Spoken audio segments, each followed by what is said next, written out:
Netflix insiders reveal a culture shift and fear-based decisions.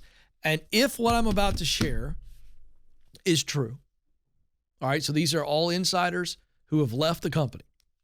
So let's just start off with, I wish I had a shaker of salt. I would shake some salt all over this, all right? We say, okay, well, these could be sour grapes. So you got to read stuff like this and go, okay, this is interesting. If half of what I'm about to share is true, Netflix is in trouble. And I'll explain. Let's get to what we're hearing. Business Insider article. In March, hundreds of Netflix highest-ranking executives got together for a quarterly business review, multi-day.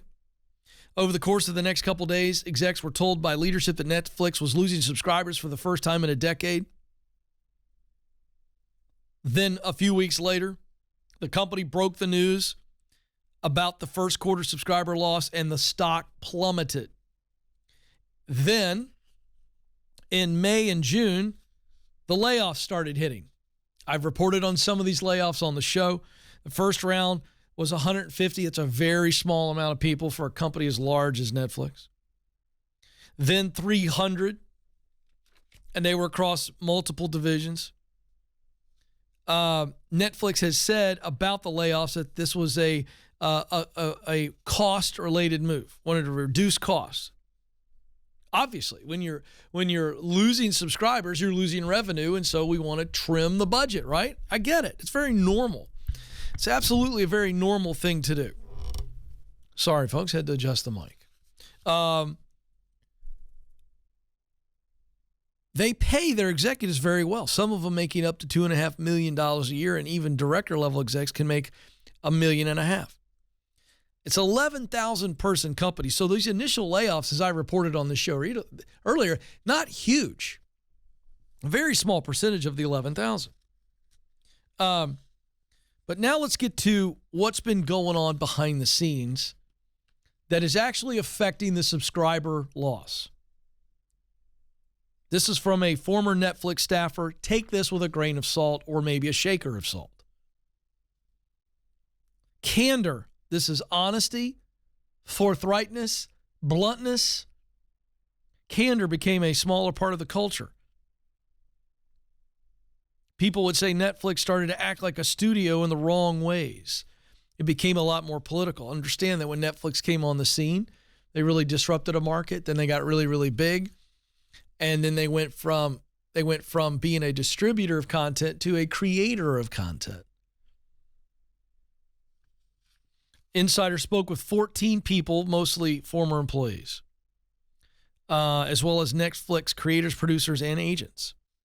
Many described a creative environment driven by fear-based decision-making and shepherded by overworked executives who are spread thinner and thinner. All right, this is a recipe for disaster, which is why I'm saying if this is true, Netflix is in for more pain.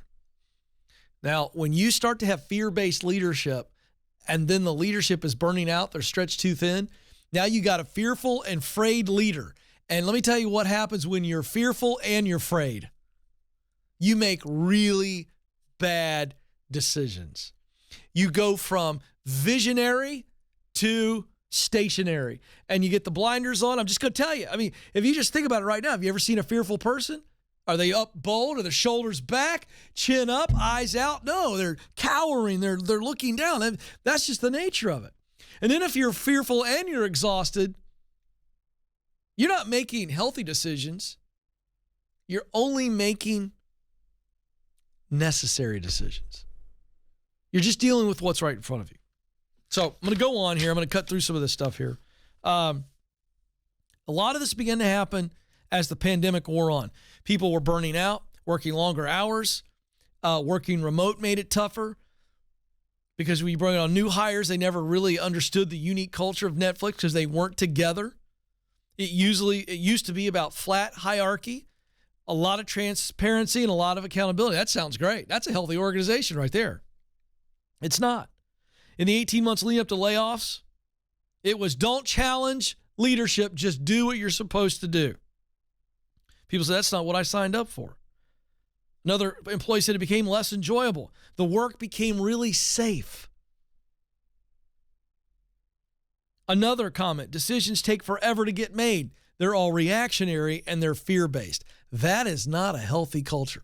That is not an innovative culture. And so there's more comments about one of the new executives that came on, and he's all about micromanaging, place favorites. Folks, this could turn into a dumpster fire. I'm not saying it's going to, but if they don't fix this, it's going to be a dumpster fire. They lost their top programmer, Cindy Holland, who was an 18-year veteran at Netflix, who took big swings, shows like The Orange is the New Black, and she had great relationships with talent. And when she left, it signaled to a lot of people, producers, talent agents, other strategic partners to Netflix were like, whoa, if she's leaving one of your creative juggernauts, what's going on inside the building? Now, I share all this from two perspectives. Those of you who work in companies like this, if you're experiencing this, I'm going to tell you something. You need to have one eye on the exit and be thinking about an exit strategy. It's rare that these things get turned around because usually the leaders that are allowing fear-based leadership in are one that they're going to double down, and when it gets worse, they're going to keep protecting instead of acting. See, there's a difference between reacting and acting. And you heard in the testimony of some of these employees talking about it's become a reactionary. Well, that means that you're not walking forward. You're not looking forward. You're not casting vision. You're just trying to keep all the marbles on top of the table. Now, to the second group, if you are a leader and you see a little bit of yourself in this, or you see this with your fellow leaders, you got to have the courage to bring this up and go, hey, we don't want to fall into this trap. It could kill us. We got to lead.